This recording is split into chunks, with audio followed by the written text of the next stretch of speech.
answered it, but I just figured it out myself, just looking at it. All right. My question was very, very minimal. All right, any questions at all? Could you do another example using like spherical coordinates when you find like the volume and the volume surface charge and volume and the surface charges and stuff like that? I can find volume and surface charge is usually given. You can get the charge density, it's volume charge density by the divergence of the, but you want, do you have one in mind or not? Not really, but it's I think I understood the one, I kind of understood the one you guys put in. Why don't I do this? I can come up with one. So we're going to assume we have a spherical ball of charge. And the charge density, rho v, is some rho 0 r over a. And this is going to be true for r less than a and greater than or equal to 0. So you've got a sphere of radius a. And it's 0 else. This is like a classic problem. Okay. So here's a ball of charge. It's got a radius a. This is rho v. And what my goal is to find the d field everywhere. So this is like a direct applications of Gauss's law. I know this is the charge density inside the sphere. Right? That's rho v right there. And outside, rho v equals 0. So there's two regions. When we do this problem, we assume we're in region 1 will be for rho less than, r. R less than A. R.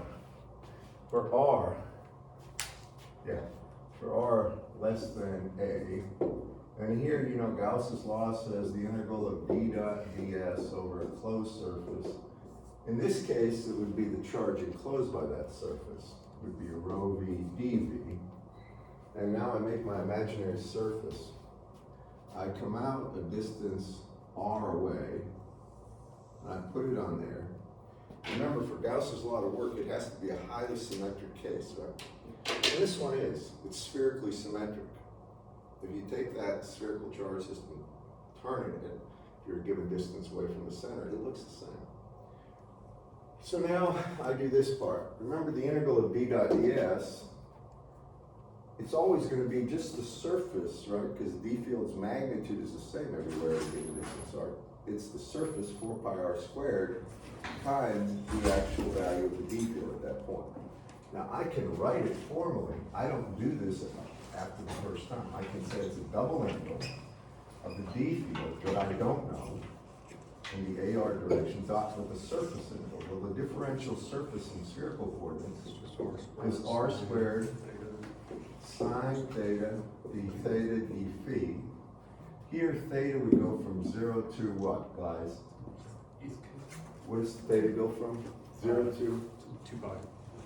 Or no, sorry, that's. 0 to pi, right? Theta. North pole, south pole. 0 to pi. And then phi goes from? 0 to 2 pi. Right, 0 to 2 pi. And this is in the AR direction, by the way. So AR dot AR is 1. We get rid of that. And then we go about the integrations. The r squared comes right out in front, right? And the dr, because it's a constant back there. Now, when we integrate the sine theta, we get a minus cosine theta.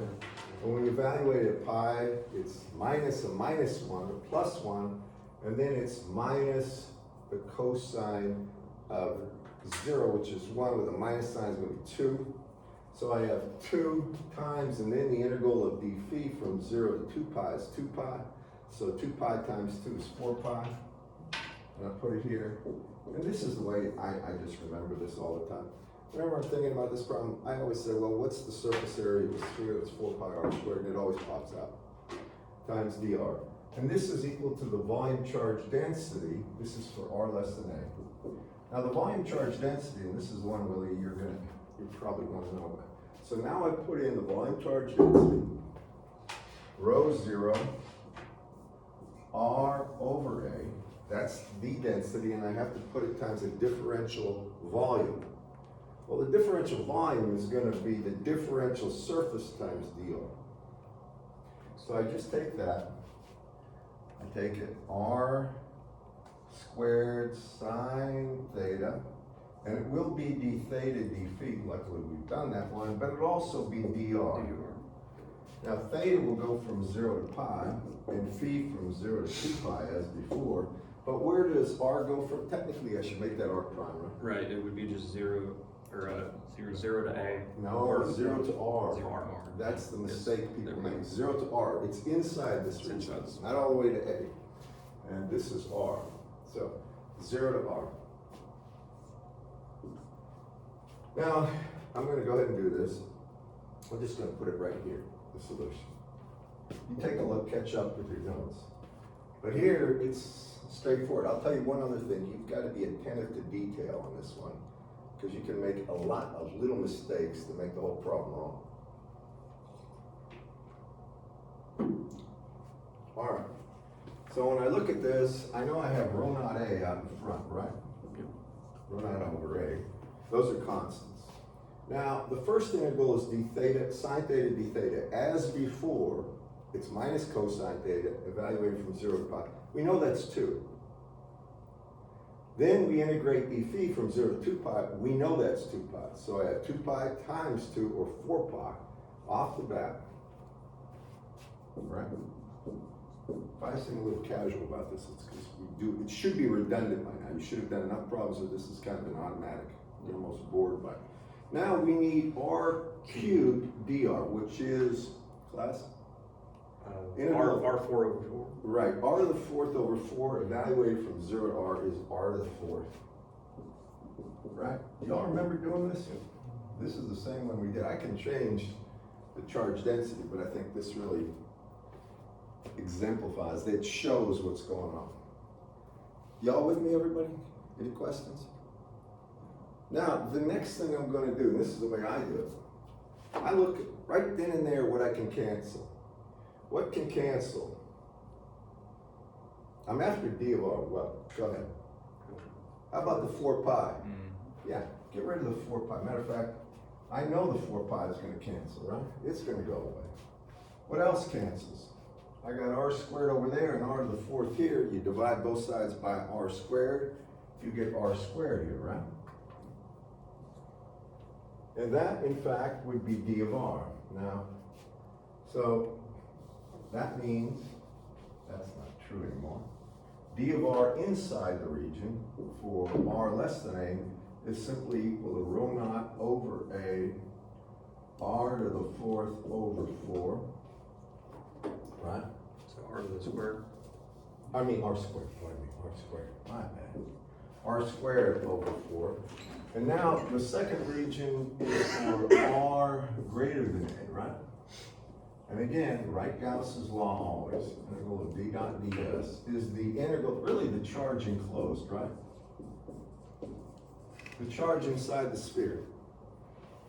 Now I'm outside that region. And here's my spherical surface, right?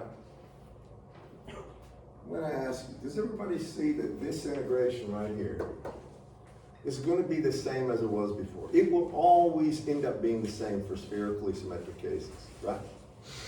And that's just 4 pi r squared d of r. So this time it will always be 4 pi r squared times d of r. Surface area times the d field. The only way we use Gauss's law effectively in the integral form is when there's a highly symmetric case, either cylindrical, spherical, or planar. It's the only way we can do it. Now, what's the total charge enclosed? Well, I'm going to do one thing different, I erased that already, than I did over there. Now the integral, it's still a triple integral of the charge density. So it's going to be rho naught over A, right? And then it's times R times r squared sine theta d phi dr. One more time, where does theta go? From where to where? Theta. North pole, south pole. North pole 0, right? South pole pi, right? From 0 to pi. Where does phi go from? 0 to 2 pi, all the way around the clock ends, right? And where does r go for? go to? From 0 to A. Right now, you're getting all the charge. There's no charge density past past R equals A, so it goes from 0 to A. That's a constant, isn't it? Right, so what's that gonna be? Well, like before, I take the row 0, right? I take that out in front, and I divide by A. Now I know when I integrate sine theta d theta, I get 2. And when I integrate d phi, I get 2 pi, so it's 4 pi. I'm just going through I'm just talking my way through this. Now, when I integrate r squared dr, I get r to the 4th over 4, correct, class? Wouldn't it be r cubed though? Huh? Wouldn't it be r cubed? It's r times r squared is r to the, r cubed integrated is r to the 4th over 4. Okay. Right? Y'all with me on that? Oh, you said r squared. That's what. I'm sorry, it's r squared times r is r cubed. Okay. R cubed integrated dr is r to the 4th over 4 from 0 to a is a over 4. This is where it's a constant. So now we have a to the 4th over 4 here. And that's equal to the 2 pi, or to the 4 pi r squared dr. Now I'm doing this because we've done this problem, we're going a little quicker. Now what happens, guys? Get rid of I want D, don't I? So what do? I divide both sides by 4 pi, you're right, Willie? So you did that. And there's one more thing. Move the r over. Divide by r squared, right? Right? And you remember what I told you that it will always, I'm gonna divide this by r squared. You can also get rid of an a. Yeah. That's right, get rid of one of those a's. Right? Now that's d of r, and I told you that anytime you have a finite amount of charge, which we do, as you get further and further away, the E field, static E field, has to fall as 1 over r squared, and indeed it does, right? Now, what I do, and I didn't, I think maybe one homework had this, but I'm not absolutely sure. I usually ask you to plot it versus r. So if this is A, and here, I'm gonna put D of R here in this direction. This would be 0. So what I wanna do is plot it. Y'all with me? This is common. I look over here, this is true for R greater than 0, less than or equal to A, right? So start at 0. What is the value? This is when R is 0, it is 0, right? So I know it starts at 0. And it ramps up as R squared, right? So it's doing this. It's coming up. It hits this point, and here it's rho A times A squared, right? Over 4. Well, A squared over A is A, so it's rho A over 4 right here. Rho naught A over 4. Y'all with me? Now what you're going to see is there's going to be, the D field does not have a discontinuity here. The only time the D field will jump from one value to the next instantly is if there's a surface charge density. There is none, it's just a volume charge density. So next, I look over here, and for rho greater than A, we're going to evaluate this one when R is equal to A. What do you notice happening? Well, when R there is equal to A, I have A cubed over A squared, which is A over 4 times rho naught, same thing, right? There will be that continuum. It will not have this kind of an abrupt discontinuity in the D field unless between the two regions there's a surface charge density. Then it does. Now at this point, then it starts falling down as 1 over R squared. So this is proportional 1 over R squared. This is proportional to R squared right there. Y'all with me? That symbol is proportionality. All right, and that's more or less Gauss's law applied to a very common problem. I'm going to ask you one other thing about this before we move on. I think that the divergence of D is equal to rho V. taking divergence is just turning the crank on derivatives. It's nothing, there's not a lot of conceptual stuff you have to worry about. Just knowing how to take derivatives of sines, cosines, things like that. I'm gonna do the same problem, but I'm gonna do something slightly different. And I'm gonna just ask you how things change. We don't have to work the whole thing. Ultimately, I'm gonna ask for a plot like that. So I'm gonna get rid of this. We're gonna do that again. So now I'm gonna say that rho v is equal to 0 for r greater than 0, less than or equal to a. And then rho v is equal to this business right here, all right, for r between a and b, and for r greater than b, it's 0. Are you with me? What that is, that's a sphere that has a core, has nothing in it, right? So you basically have this. You have an inner sphere, here rho v equals 0. Then you have a region where you have rho v that's a function of rho. This would be region 1, region 2. And then you have region 3 out here. This would be A, this would be B, and then this would be the outer region. Y'all with me? So how do you do this one? If I'm asking for the D field for all values of R, and by the way, R is measured from the center there. What do? We always start with Gauss's law, no? So we start by saying the integral of d dot ds over the closed surface is really the charge enclosed, right? By that surface. Region 1 here is for r less than a, correct? Less than or equal, right? Huh? Wait, no. For r less than a, we know, what is this always going to be right there, guys? 4 pi r squared d of r, correct? That will be the integral of b dot ds in a spherical coordinate always. Now how much charge is inside this region? Just look, what did I make? Rho v 0, it's 0, isn't it? Right? Y'all with me? It's 0. If it's 0, can y'all see that d of r has to be 0? If you divide 0 by anything, it's still 0, correct? All right, so that means the d field out to a here is 0. Now, y'all with me?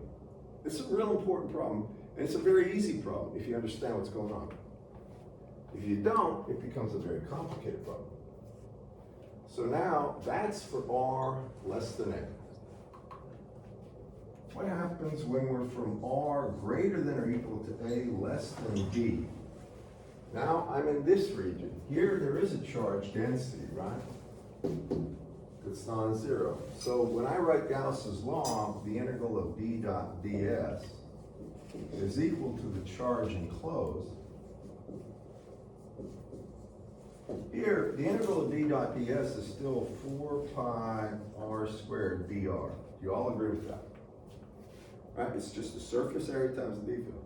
But now, how much charge is enclosed? Well, the charge density was rho 0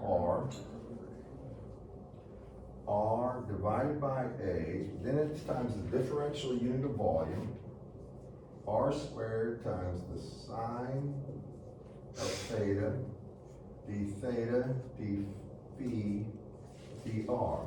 I'm going to go through the limits. Where's the theta limit? Theta goes from where to where, class? 0 to pi. Phi goes from where to where? 0 to 2 pi. 0 to 2 pi. Now, where does r go from? Here's the kicker. Well, where does the charge density start to be non-zero? At r equals a, right?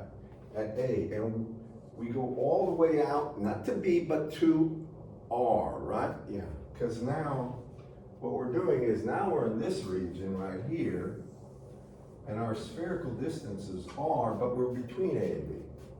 Y'all with me? Now when you do this integration, well, these two, the sine theta, d theta, and d phi gives me 4 pi, right? Then when I integrate, then I get the rho 0 over A, and then I integrate r cubed dr, so I get r to the 4th over 4, and I'm gonna write this down. But I evaluate this from r equal A to r equal r, right? I'm being a little lax with my mathematics. That should be an r prime, r prime, r prime, but we know it's a dummy variable to integrate on. So when you do this, what do you see happening here? Well, I'm gonna have the 4 pi rho naught over A over 4. That's a constant. But then, when I evaluate r to the 4th here, between the two things, I'll get r to the 4th minus a to the 4th. Correct, class? So I'll do that right here. So now I have 4 pi over A, rho naught, and r to the 4th over, I'm gonna evaluate it to be r to the 4th minus a to the 4th over 4, and that's equal to 4 pi, I'm gonna put it here, that's equal to 4 pi over a rho naught here, and it's r to the 4th minus a to the 4th over 4. Okay, here's where I just do my canceling thing. The 4 pi's right off the bat go, right? That goes. Right, and then when I take a look, I can just do this one right here. I'm gonna divide everything by r to the 4th.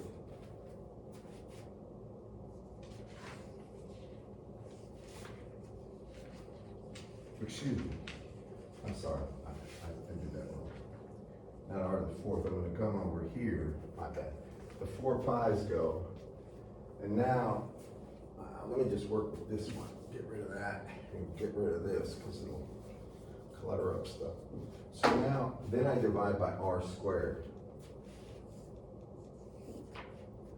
And now I have d of r. Do y'all agree with that? All right, I'm just getting it nice and neat. So that's how the d field varies between A and B. Finally, when I'm outside of the region B, what happens? This would be equal to, let me do it this way. This is d of r for r, really, r greater than or equal to A, less than B, correct? What about when I'm out here, what happens? Now when I'm at a distance greater than B.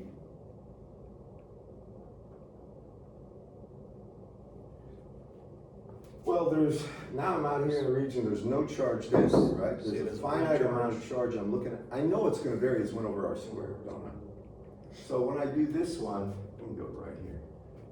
I know it's 0 from 0 to A, that's what it's gonna be from A to B. Now, if I go ahead and I integrate, if I say the integral d dot ds over the surface is the charge enclosed, and now we're at r greater than B here.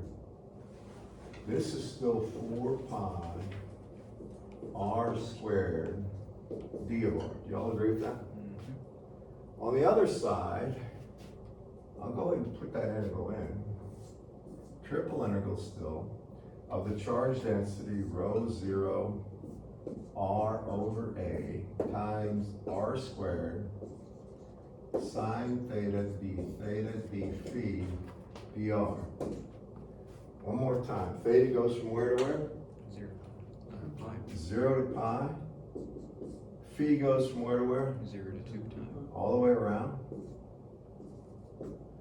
Now, where does r go from? Now we're outside r equal b, right? So it goes from where to where? B to infinity. from A to B. Now, think about it, the charge density is 0 out here. We only want to integrate over where the charge density is non-zero, from A to B, correct? Yes. All right, so we go from A to B. Now, when we do that, all right, the sine theta, d theta, d phi, it will be 4 pi, right? Then I get my rho 0 over A, right? Then when I integrate r cubed dr, I get r to the 4th over 4, but it's evaluated from A to B, so I have, in this case, it'll have 4 down here. And it will be b to the 4th minus a to the 4th, right? Because it's the r to the 4th over 4 evaluated from A to B. And that would be equal to this, 4 pi r squared d of r. And now to get d, you all see what's going to happen. I divide both sides by 4 pi. Then I divide by r squared. And you'll notice one thing about that, that in fact it varies as 1 over r squared. And that's the critical thing. Once you get outside of where the outer radius is, it has to fall off that way. And if you were to plot this, and I ask this a lot, it'll be 0 all the way to A. Then at A, that's down here. Now look, it's 0 because r equals A at A, r equal A. It's 0, and it starts going up as really r squared minus a to the 4th over r squared, which is kind of an odd thing. It's a little less than it's doing one of these jobos. It's coming and it's going up faster like that. You don't have to worry about the exact numbers here. We know it's 0 here. Here you just put in r equal b, and it would be b minus a over 4 pi a squared times that. But it's going to hit a value. Then from there on out, whatever this value is, it starts decaying. And here decay is 1 over r squared. And that's the plot. Y'all agree? So that's it in a nutshell. I hope that gave you some insight. All right. Then, if we have, did y'all do the divergence problems, right? I did them right. Huh? What? So I don't know if I did them right, but. I did give you the answers, and the divergence is straightforward. It's derivatives based on it's cylindrical, Cartesian, or spherical coordinates, right? And they're very straightforward. There's nothing tricky about that stuff.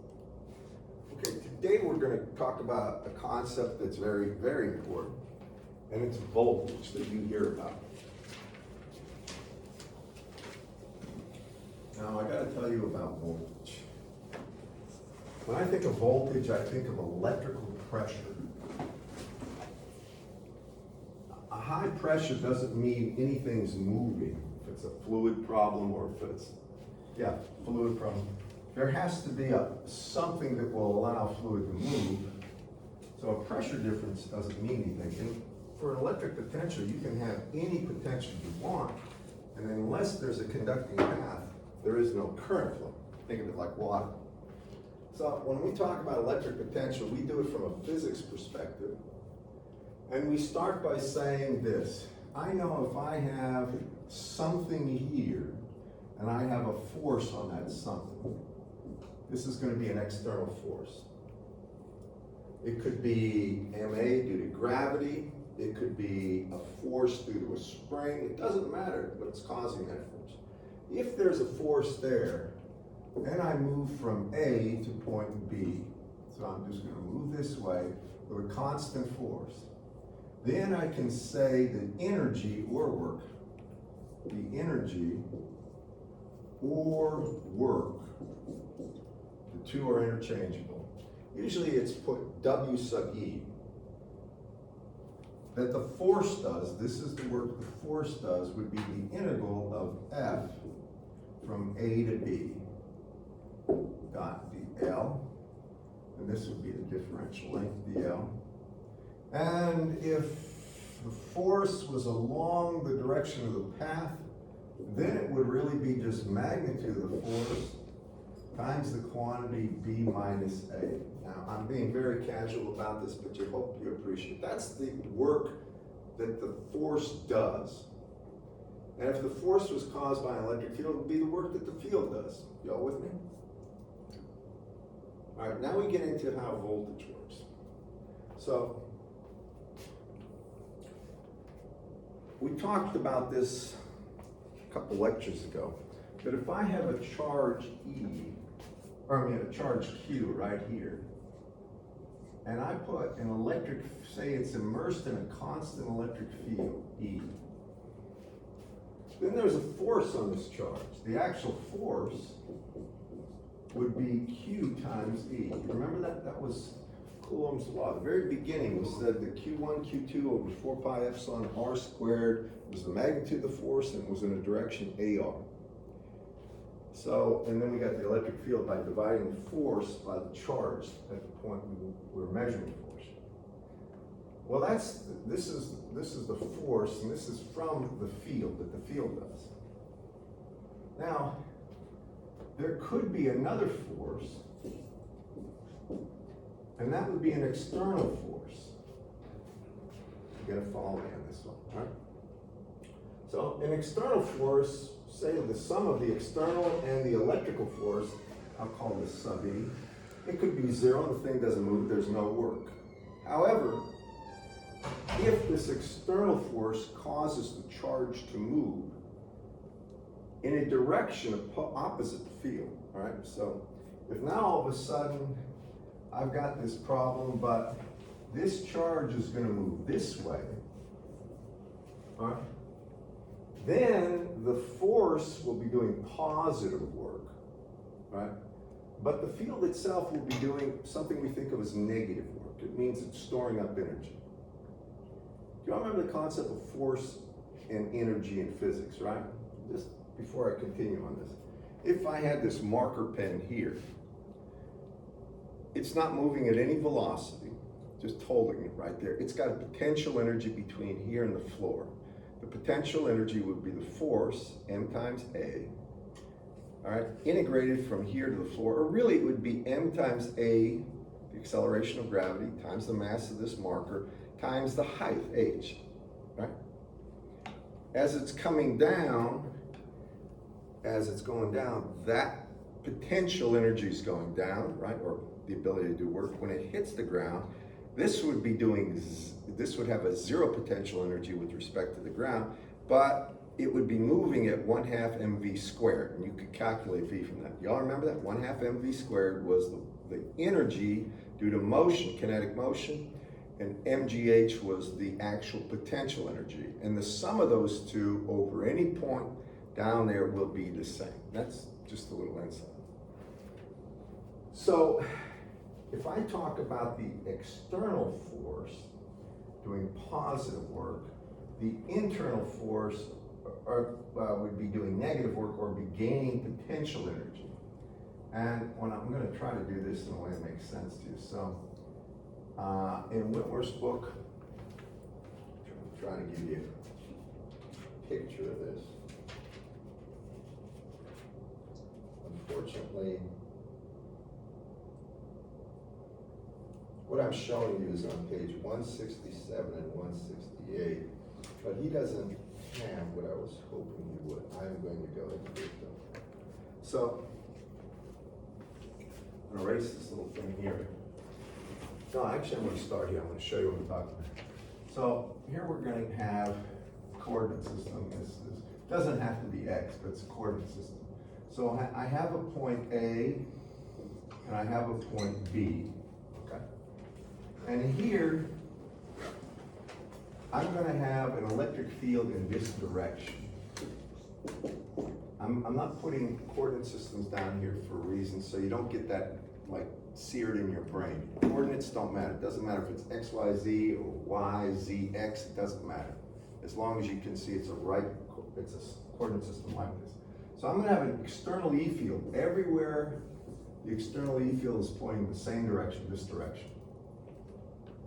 Now, I know if I have a charge Q right here, right, as it's moving this way, the integral of the force caused by the field from A to B would be negative. Do you all agree with that? because it's moving against the direction we'd like to go. We're gaining potential energy. But if I take a force, an external force, and I say I have an external force right here that's in this direction moving it, I would say the work the external force does would be the integral from A to B of the external force right there, dot dl. That would be a positive work. And the work that the actual electric field would do would be negative. So it would be minus the integral from A to B of the force. And the electric force is going to be Q times the E field dot dl. Try to appreciate this. This is equal to this in magnitude, opposite sign. Now, this is the definitive step. When we divide this energy, this is really the energy or the work at point B, you could say the potential energy at point B, minus the potential energy at point A. That's what this WE is, it's the difference at B, pardon me. If you take that and you divide it by charge, so I divide this by the charge, then I get minus the integral from A to B of E dot dl, and that's what we term the voltage, VBA, which is VB minus VA. And this is the voltage. I'm going to spend a little time trying to make this understandable. Now, E field is something we understand. We can calculate an E field from a given charge distribution. And we have to dot that E field with DL. Remember, I gave you the differential links like dx AX plus dy AY plus dz AZ for Cartesian, and for spherical and for cylindrical, I've given them to you also. But when you really look at this, I want to try to make this clear to you. When you talk about VB minus VA, you know, when you had Dave Irwin, how many had Irwin for circuits? You had Irwin. When you have circuits, they made it very clear, they should have, that voltage by itself means nothing unless it's in reference to some ground. So if I've got 10,000 volts, it doesn't mean much unless I know it's with respect to some earth ground or some potential ground. It's always a voltage difference because it's like pressure. 5 million, you know, whatever, kilopascal pressure right here means nothing unless it's in reference to some 0 point. Just like pressure. And so when we think, the way I'm going to do this is when we have 2 points, a point B and a point A, when I take a look at this, VBA is equal to minus the integral from point A to point B of E dot dl. This is the fundamental definition of voltage. You can take this to the bank with you, it doesn't change it. What I'm really saying is, and this is VB minus VA. Now, get me on this. Y'all done labs with meters, haven't you? Voltmeters? You've got, when you have a voltmeter, you have a positive lead and you have a negative or ground lead, right? So if you think of this problem and you put the positive lead of your voltmeter there and the negative lead of your voltmeter at A, here's my voltmeter, some hand, and this would be the positive, this would be the negative, so take the positive there, negative here. Then the reading on that voltmeter would be VB minus VA, or VBA, and would be the integral of E dot dl with a minus sign in front of it from A to B. You got me on that, class? I want to do a simple example to show you this. And I want you to know something. That minus sign has always bothered people. Where it comes from is because it's going to be the potential increase in energy that the voltage will see moving from one point to the other. The force would actually, the external force would actually have positive work here. This would have negative work or increase the value of the potential energy. I'm gonna erase this, I'm gonna do a problem right here that really exemplifies it. And we're just gonna use the absolute definition. And I'm gonna make a few comments. So let's do a classic problem. I'm gonna take a point charge at the origin, a charge Q. And it's gonna be positive at the origin. Now, what I'm gonna do is this.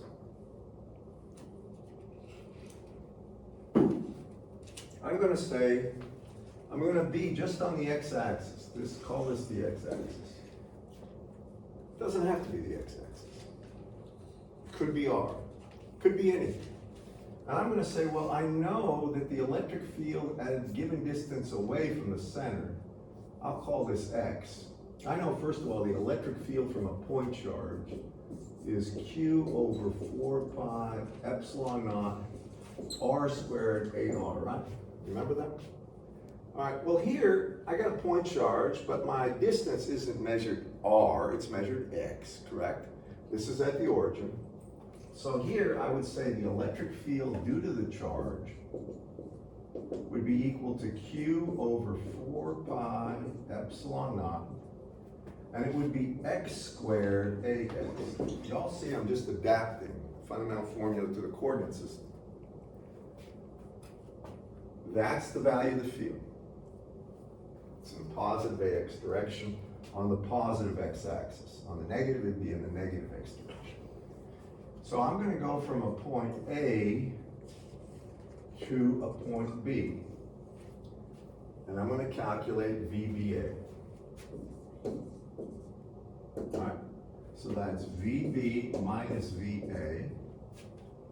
And that's equal to the integral of E dot dl from A to B with a minus sign. Correct, class?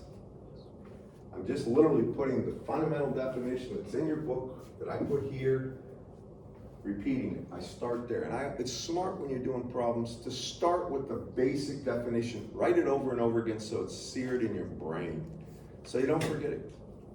And when you're doing these voltage problems, I'm going to give you one other tip. Don't do them for 10 minutes or half hour, even an hour.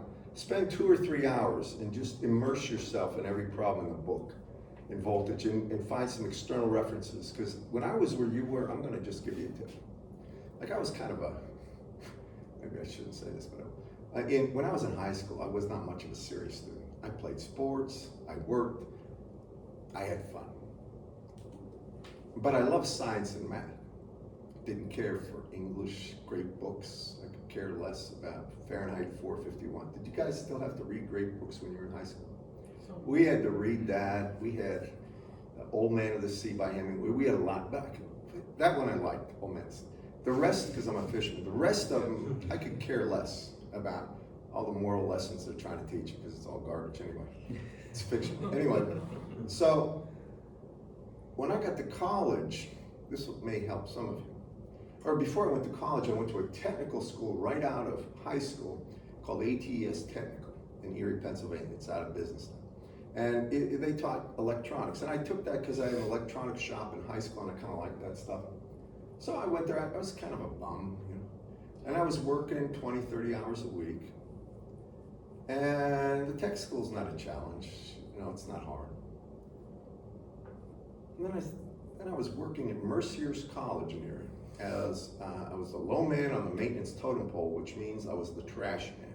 And I had to empty out trash in these large barrels. They're about this big, huge. I had to pick them up. You know what garbage cans are, you put out the road, right? About that size, not quite that big. And I had to fill them with all sorts of trash and then pick them up and put them on a truck. And I had to do this drive, dump them, go back to the next dormitory. And they had, it was a liberal arts college, fine arts with performing arts was a big deal. And ballet was the big deal because a lot of these girls left there, they were very good and they made money in New York City on Broadway dancing. So that was their dream. And they had to make weight. So they would vomit into bags and throw the vomit down the waste chute. And I'd open, one of the most horrific stinks you could imagine. And I had this eureka moment It was like God spoke to me. It's like, this is not your calling in life. And I realized, I'm not gonna do this for the rest of my life. I'm gonna be serious about it, but I ain't gonna do this if I don't have to, because this stinks. And from that point on, I got deathly serious. I also became a Christian, and I can tell you this much. I went from being a screw-off to the most serious student, literally overnight, it seemed. And I went through college. I remember my uncle called me. I made Dean's List and was in the paper at Penn State, and it's a real achievement at that time. And called me up because he was an engineer. And he said, what are you talking about? It's in the paper. It's in the paper. And I became very, very serious, but it took that from me. But I had another friend,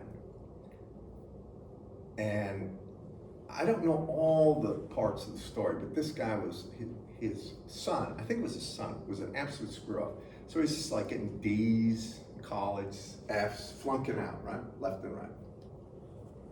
So his father basically says, you're on your own. So he's working. He says, I'll get you a job. You know, you want to screw off all you want. Have an experiment with poverty, see how you like it. And so he's got a job. This had to be a setup at emptying septic systems. You know what septic tanks are? They got raw sewage in them, right? So he's doing this in Virginia in the summer where it's real hot. And he's emptying this thing, and the line breaks going through the truck. And there's raw sewage all around the front yard, and he has to clean it up. And that's what his eureka moment. I'm not gonna do this. And he got serious, and was like straight A's through there. I got another story about a guy who went to Vietnam. He worked here, he's a professor. He was brilliant. He was an IEEE fellow. His name was Chuck Stroud, and he was kind of a motorcycle riding, beer drinking, heck raising kind of guy. And he got drafted, went to Vietnam, and he was in the parachute. He was a, what do you call that? Green Beret. And so Vietnam was not a fun thing to be in. First it's hot, second you get shot at and stuff like this. And basically it's not the place to be for a long time, for any time really. So he's been some firefights, he's shot people, he's been shot at all the time. This time they're in a fight and it's at night. And it doesn't look like they're gonna make it. Matter of fact, they're pretty sure they're gonna die, so they're, last will and testament kind of stuff. As I recall Chuck telling me all this. He said right then and there, he had this eureka moment. If I get out of here, I'm gonna do something with my life. I'm not gonna sit in foxholes getting shot at and shelled. And that's when he changed. So everybody has that. A lot of times people have it, and some of you may have that very thing, or have had it, because sometimes it takes a strong, very negative force in your life to get you to do what's right for your life. So that's a true story. Anyway, getting back to this thing. When we do this, now what I'm going to do is say minus the integral from A to B. I'm going to make this statement. A is greater than B, than this one, of E. Well, I've got E there. Please pay attention to this. So it's Q over 4 pi epsilon naught x squared ax dot. And now I need the differential. Well, in spherical or in cylindrical coordinates, dl is equal to dx ax. After a while, you won't have to do this. Plus dy ay plus dz az. So this time I'm going to put them all down. I have dx ax plus dy ay plus dz az. I'm just putting down the definition. What I do too, I'll circle that minus sign because I'll forget that sometimes if I don't circle it. My eyes are not as good as they used to be, and it looks like a smudge. So I usually circle the minus signs. I come down to here, and here's where it becomes real important you pay attention. Now, that's a dot product, right? What is ax dot ax? 1, right? What is ax dot ay? 0. What is ax dot az? 0. The only one that counts is ax dot dx that contributes to this integration. So now, having said that, I'm gonna get rid of all the others. You see why? And now I have this integration, right? Y'all with me? All right, the minus q over 4 pi epsilon naught, that's a scalar term, comes out in front. Right. Now, what is the integral of 1 over x squared dx? It's minus 1 over x, isn't it? Think about the definition of integration. When you have an integral of x to the n dx, that's really what? X to the n plus 1, right? Over n plus 1, isn't it? Correct? All right. So if I have the integral of x to the minus 2, that's like 1 over x squared, x to the minus 2 dx, that would be 1 over 1 minus 2, right? And then it's going to be x cubed. Well, 1 over 1 minus 2 is minus 1 over x. I'm sorry. This is x to the minus 1, pardon me, x to the minus 1, because n is minus 2. So that's minus x, and then I evaluate that from a to b, correct? All right, when I do that, what do I get? You see those two minuses go away? Well, I mean, can you guys see this? There's a minus there, minus 1 is 1. And so I have q over 4 pi epsilon naught. And then I have 1 over b minus 1 over a. Are you with me so far? Right. I'm just plugging the numbers in now at the limits. If I've got 1 over x, evaluated b, it's just 1 over b minus 1 over a. Now here's the caveat. That value is negative. And remember what I said. This is like putting a positive lead there and a negative lead there. This will have a negative sense to it because b is greater than a. 1 over b is going to be less than 1 over a, and this would be negative. And here's the thing I want you to take from this. I'm measuring the voltage, like I had a meter here, right?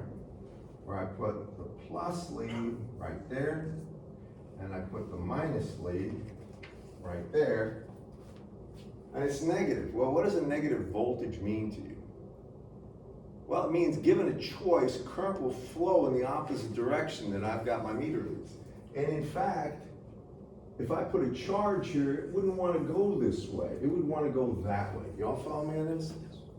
Now, it means if I switch the leads, if all of a sudden I put the plus lead here and the minus lead there, then it would be a positive voltage. Has anybody ever done that with a battery, a car battery, anything? You measure a negative voltage, you flip them, it's positive, right?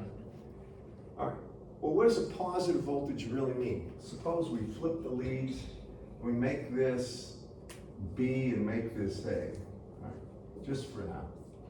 It means if this is more positive than that, it means it's closer to the charge. In general, what the thing I'm trying to get to you is that when you have a charge, a single charge, the closer you get to it, the larger the voltage potential gets with respect to any point. Right? So with respect to infinity, with respect to a given distance away, the closer you are, the higher the voltage. And it makes sense, because if you put a charge there, a positive charge, it's repelling, it's trying to push it away. I'll give you some problems with voltage, but you've got a quiz coming up.